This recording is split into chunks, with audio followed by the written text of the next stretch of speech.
Ya, baik. Saya Rudi Wahyu Nugroho, peserta CT5 PP Sinarmas.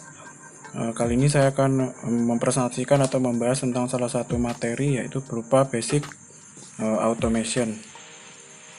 Nah, untuk overview, otomasi sendiri adalah suatu sistem yang bertujuan untuk mengendalikan suatu proses agar output yang dihasilkan dapat dikontrol sehingga tidak terjadi kesalahan, atau dengan kata lain dapat meminimalisasi variabilitas dalam suatu alur proses untuk menghasilkan produk yang seragam, produk dengan kualitas tinggi, dengan raw atau material bahan yang dengan kualitas yang optimal pula, serta energi dan tenaga yang digunakan dapat secara efisien.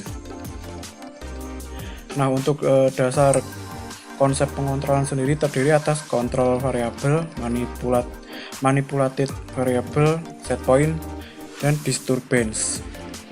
Nah, untuk kontrol variabel sendiri adalah hasil suatu pengukuran dari sebuah variabel yang ingin atau yang hendak kita kontrol. Lalu manipulated variable adalah metode untuk memanipulasi ataupun merubah kontrol variabel yang umumnya sering menggunakan kontrol valve ataupun motor inverter atau aktuator lainnya. Lalu juga set point adalah sebuah nilai atau angka yang diinginkan dari kontrol variabel atau angka yang ingin kita input agar dapat menghasilkan output yang optimal. Lalu selanjutnya adalah disturbance, adalah suatu variabel atau gangguan selain daripada manipulated variable yang dapat menggerakkan kontrol variabel menjauh dari set point yang diinginkan. Nah, untuk jenis-jenis pengontrolan sendiri dapat kita ketahui bahwa terdiri atas manual control, automatic control, dan cascade control. Untuk manual control adalah sebelum membahas proses kontrol otomasi, hendaknya kita membahas terlebih dahulu manual control operasional yang dimaksud. Yaitu dalam pengontrolan operasi secara manual, operator melihat dengan visual atau nilai kontrol variabel yang ada di lapangan, misal dari bacaan pressure gauge ataupun dengan mengendalikan suatu buka tutup valve secara manual. Selanjutnya, jika terjadi perubahan dari yang diinginkan, maka operator dapat merubah flow tersebut. Apabila dalam kasus ini adalah yang diamati adalah stock flow, yaitu dengan menggerakkan kontrol valve, sehingga operator berperan sebagai pengendali. Selanjutnya adalah automatic control. Untuk automatic control, feedback control system memonitor proses dan secara otomatis melakukan adjustment untuk mendapatkan nilai keluaran yang diinginkan, sehingga operator hanya perlu memberikan angka set point ke controller. Selanjutnya adalah cascade control, atau sering disebut dengan kontrol bertingkat, atau juga disebut dengan pengendalian master dan slave, di mana master bertindak sebagai pengontrol pertama dan slave bertindak sebagai pengendali kedua yang mendapat signal input remote dari master loop. Nah, selanjutnya adalah ke elemen sistem kontrol yang di sini terdiri atas sensor, controller, elemen. Sensor sendiri berfungsi sebagai alat pengukur yang dalam hal ini digunakan untuk mengukur quality dari produk yang selanjutnya dapat termonitoring di sistem monitoring. Selanjutnya adalah controller, yaitu berfungsi sebagai pembanding antara set point terhadap pengukuran untuk mengkalkulasi jumlah error yang terjadi. Selanjutnya adalah kontrol elemen, yaitu aktuator atau alat penggerak yang digunakan untuk memperkecil dari variabel atau variabilitas error. Nah, elemen-elemen tadi dapat kita bahas satu persatu, yaitu signal flow, dimana tipikal signal atau current yang mana biasanya adalah current atau arus yang dihasilkan dari sensor-sensor berupa arus 4-20 mA terkecuali yang dihasilkan dari digital tachometer. Sinyal tersebut dikirimkan ke controller berupa DCS, QCS, PLC, dan lain-lain untuk diproses.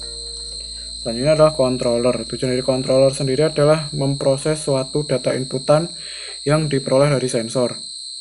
Dan selanjutnya adalah membandingkan keinginan proses terhadap sinyal input dari sensor, yang mana selanjutnya digunakan untuk membuat keputusan dalam tujuan untuk memperkecil error atau kesalahan agar nilai aktual proses mendekati angka yang diinginkan.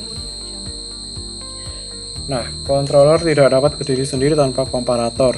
Komparator berfungsi untuk membandingkan perbedaan antara set point dengan measurement hasil pembacaan sensor. Sinyal error yang didapat dari komparator merupakan output yang akan menjadi input untuk feedback controller. Berdasarkan sinyal error dari komparator tersebut, controller mengkalkulasi ulang untuk memperoleh final control element, yang mana untuk fungsi matematik yang digunakan dalam controller terhadap dinamika proses sudah atau dapat menggunakan suatu model matematis berupa PID function ataupun yang lainnya. Lalu dalam proses pengukuran measurement lebih fokus kepada tipe proses sensor yang banyak dipakai di paper mill, yang mana karena kaitannya materi ini membahas tentang equipment yang ada di paper mill, tentu kali ini membahas tentang sensor-sensor yang digunakan pada equipment di paper mill, yang mana dapat terdiri atas sensor yang terdapat di stock flow, headbox pressure, headbox level, konsistensi, steam pressure, machine speed, dan temperatur. Tujuan penggunaan pengukuran digital ini adalah untuk meminimalisasi variasi suatu produk yang dibutuhkan atau yang diharapkan dari segala aspek produksi atau proses. Hal ini dimulai dari hasil pengukuran yang akurat dan reliable, sehingga pengukuran dapat dikatakan adalah jantung dari semua kontrol otomasi. Sedangkan untuk QCS sendiri terdapat sensor yang berfungsi untuk melihat quality output, yang mana terdiri atas unsur basis weight, caliper, moisture, as, color, dan color, yang mana terdiri atas LAB maupun brightness. Nah, untuk pengukuran di stock flow digunakan untuk meyakinkan quality produk yang konsisten masuk ke headbox agar dapat terukur dengan baik. Dengan sensor yang digunakan adalah magnetic flow. Selanjutnya adalah pengukuran headbox pressure. Headbox berfungsi untuk mendistribusikan fiber secara merata seimbang ke wire dengan velocity yang seimbang pula. Lalu untuk kecepatan stop mengandalkan pada headbox pressure. Untuk itu pengukuran dan pengontrolan total head sangat kritikal, dan pada headbox pressure digunakan sensor berupa pressure transmitter. Selanjutnya adalah pengukuran headbox level. Mirip dengan headbox pressure, headbox level sangat penting untuk menghasilkan keseragaman seat. Sensor dipasang pada dua titik di headbox P1 dan P2 atau front and back side. Dari kedua transmitter akan diukur perbedaan level atau tekanan antara P1 dan P2 dengan sensor yang digunakan adalah pressure transmitter. Selanjutnya adalah pengukuran konsistensi. Konsistensi digunakan untuk mengukur kandungan serat fiber yang terdapat di stok. Perubahan make-up stok maupun proses refining dapat menyebabkan perubahan konsistensi. Perubahan ini akan berdampak terhadap perubahan berat kertas, sehingga konsistensi pengukuran dan kontrol diperlukan untuk menghasilkan high quality product. Dan sensor yang dipakai adalah konsistensi transmitter. Demikian untuk pemaparan materi kali ini, semoga dapat bermanfaat.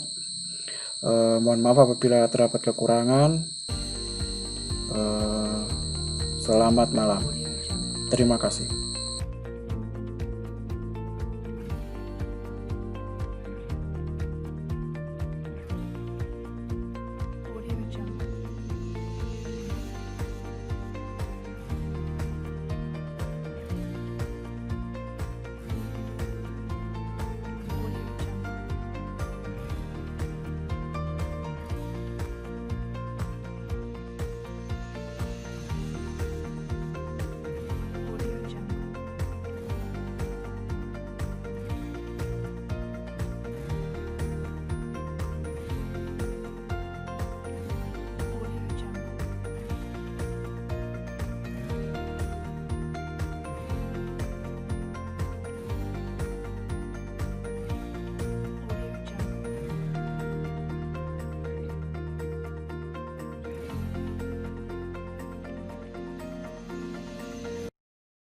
Audio Jungle.